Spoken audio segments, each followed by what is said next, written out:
देखिए reactions of aniline only,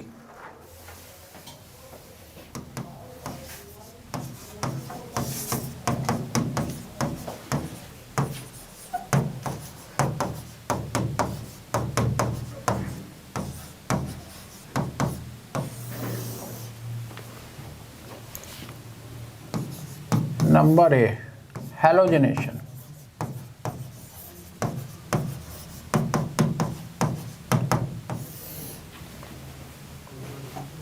halogenation इसका दो तरीके से होता है। एक, अगर हम नॉन पोलर सॉल्वेंट में ब्रोमीन का यूज करते हैं तो एक एक ब्रोमीन लगेगा, और ब्रोमीन वाटर का यूज करते हैं तो 3 ब्रोमीन आके लग जाएंगे। तो यहां पर हैलोजनेशन में अगर हम एनिलीन का यूज करें plus Br2,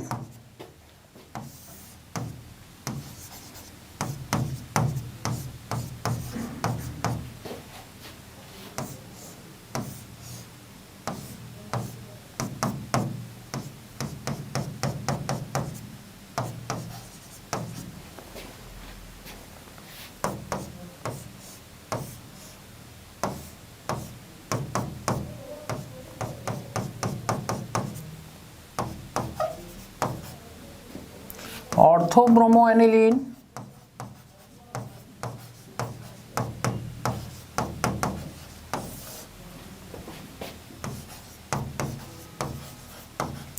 पैराब्रोमो aniline.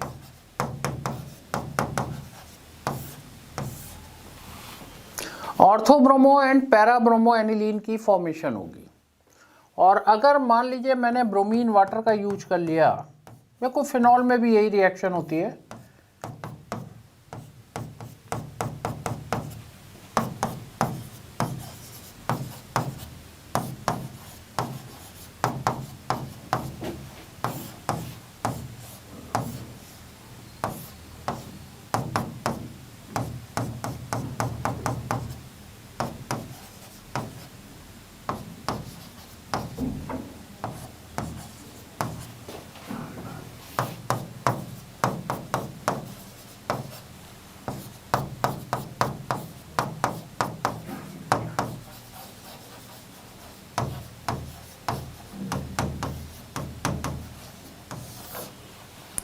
To 4,6 tribromo aniline is formed.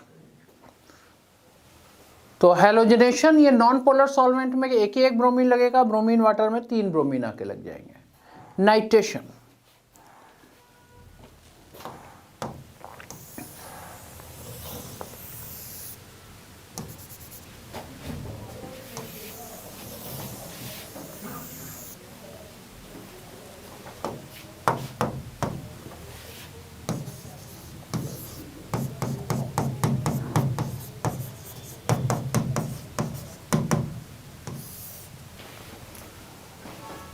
Nitration problem है इसके। नाइट्रेशन में एनिलीन का बेसिक नेचर है और नाइट्रेशन HNO3 से करते हैं, दोनों आपस में मिलकर सॉल्ट बना लेते हैं। एनिलीनियम आयन बन जाता है और एनिलीनियम आयन बेंजीन रिंग को डीएक्टिवेट कर देता है।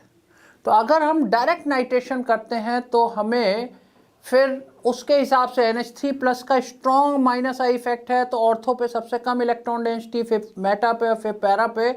इसीलिए इसके नाइट्रेशन प्रोडक्ट डायरेक्ट अगर करने पर जो हमें मिलते हैं, पैरा वाला सबसे ज़्यादा 51%, मेटा वाला 47% एंड ऑर्थो वाला 2% मिलता है डायरेक्ट अगर नाइट्रेशन करते हैं।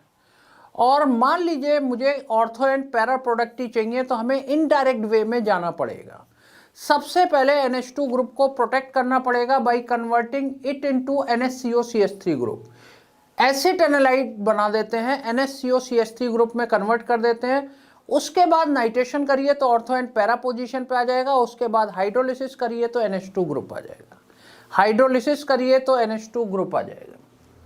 तो यहाँ पर अगर डायरेक्ट नाइट्रेशन करते हो तो हमें ऑर्थो मेटा पैरा के परसेंटेज में 51% पैरा, क्योंकि NH3+ है स्ट्रॉन्ग माइनस आई इफेक्ट है ना, neither ortho and para nor Meta strong minus I effect, जिसकी वजह से ऑर्थो पे सबसे कम इलेक्ट्रॉन डेंसिटी, उससे ज़्यादा मेटा पे, उससे ज़्यादा पैरा पे। तो सबसे ज़्यादा पैरा पे हो गई, सबसे ज़्यादा इलेक्ट्रोफाइल का अटैक पैरा पे होगा।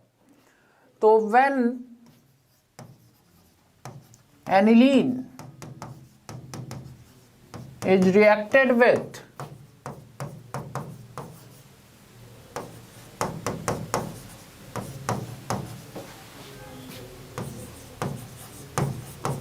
concentrated HNO3, then the mixture of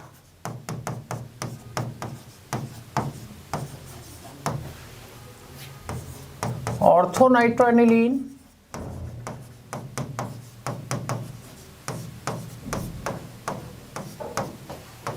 metanitroaniline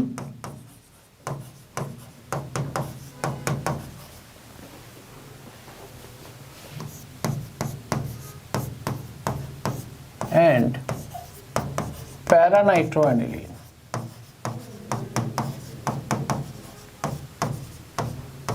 direct nitration में। तो ये देखिए एनिलीन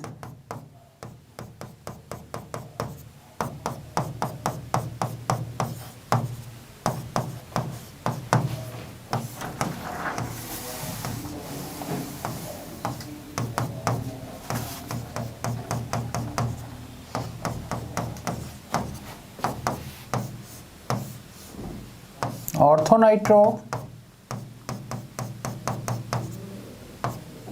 मेटानाइट्रो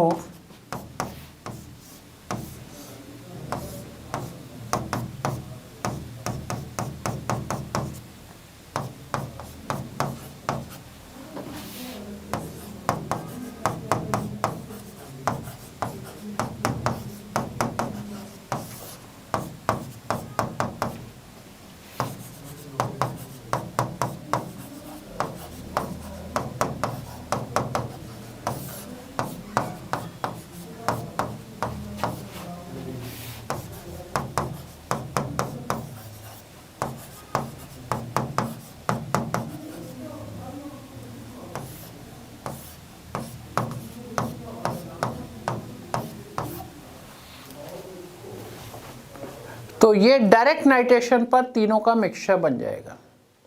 लेकिन हमें अगर ऑर्थो एंड पैरा ही चाहिए तो फर्स्टली NH2 ग्रुप को प्रोटेक्ट करना पड़ेगा by converting it into NaCO3 group and then nitration occurs. देखिए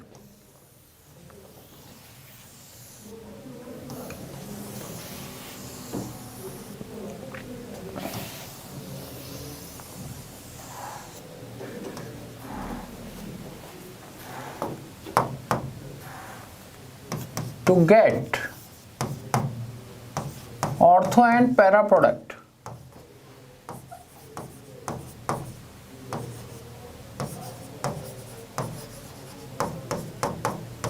firstly NH2 group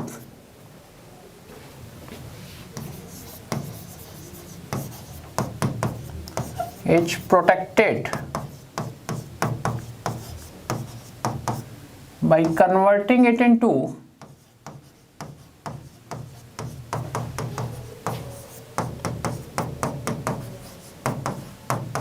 NaCO3 group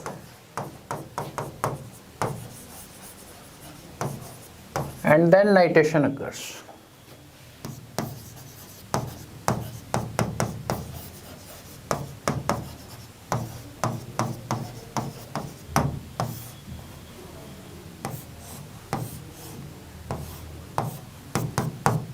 NH2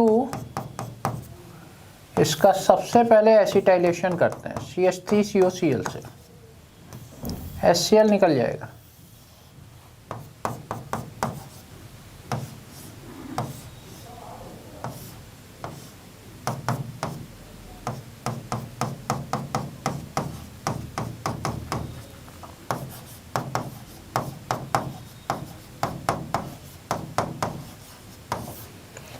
एसिटेनलाइट और इसका कर देंगे नाइट्रेशन।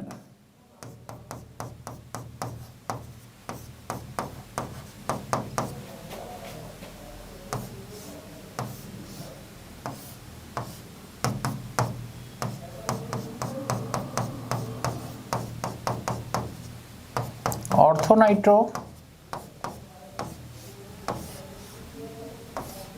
अब इससे केवल ऑर्थो एंड पैरा बनेगा क्योंकि एनिलीनियम आयन नहीं बना है यहाँ पर, ऑर्थो एंड पैरा डायरेक्टिंग है।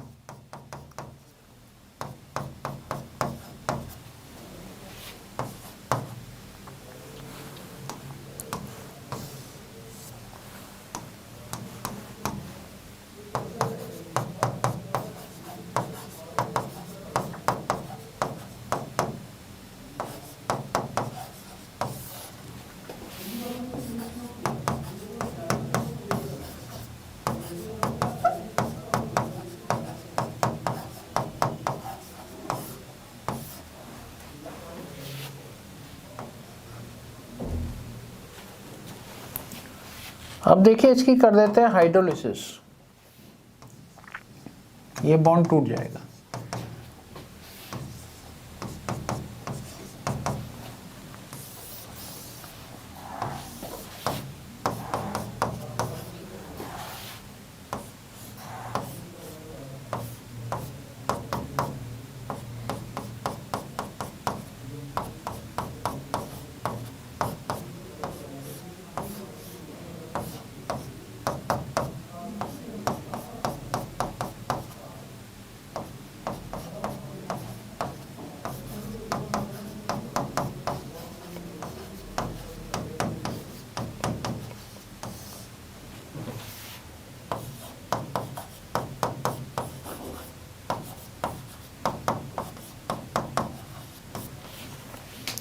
ऑर्थोनाइट्रो एंड पैरानाइट्रो एनिलीन की फॉर्मेशन हो जाएगी।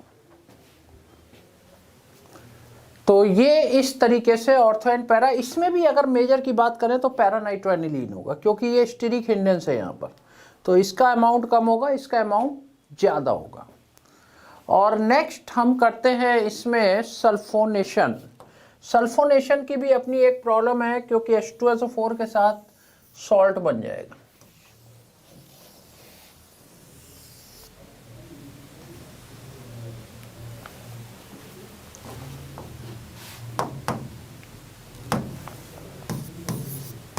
सल्फोनेशन, और सल्फोनेशन में पहले सॉल्ट बनता है, फिर हीटिंग के बाद वाटर निकल के पैरासल्फेनिलिक एसिड बन जाता है।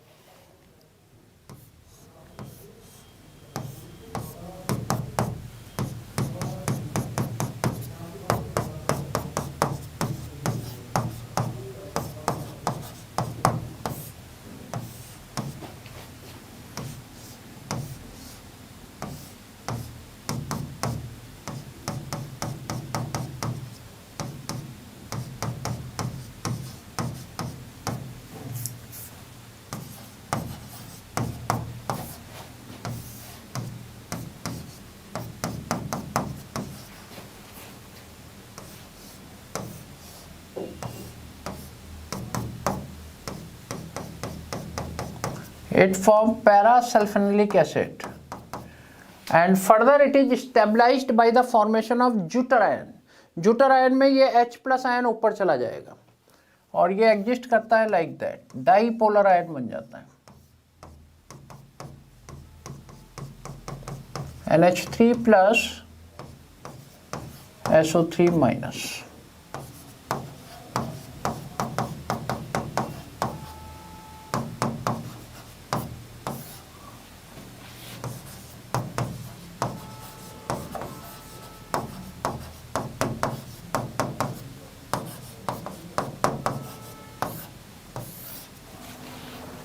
पैरासल्फोनिलिक एसिड की फॉर्मेशन हो गई। तो ये कुछ रिएक्शंस एनिलीन की थी जो इसके बेंजीन न्यूक्लियस की वजह से होती हैं। तीनों इंपॉर्टेंट रिएक्शन थी, हैलोजिनेशन, नाइट्रेशन एंड सल्फोनेशन। तो ये आपका अमीन चैप्टर फिनिश हो गया। तो इतना ये मेन इंपॉर्टेंट सारी रिएक्शंस यहाँ पर कवर हो गई।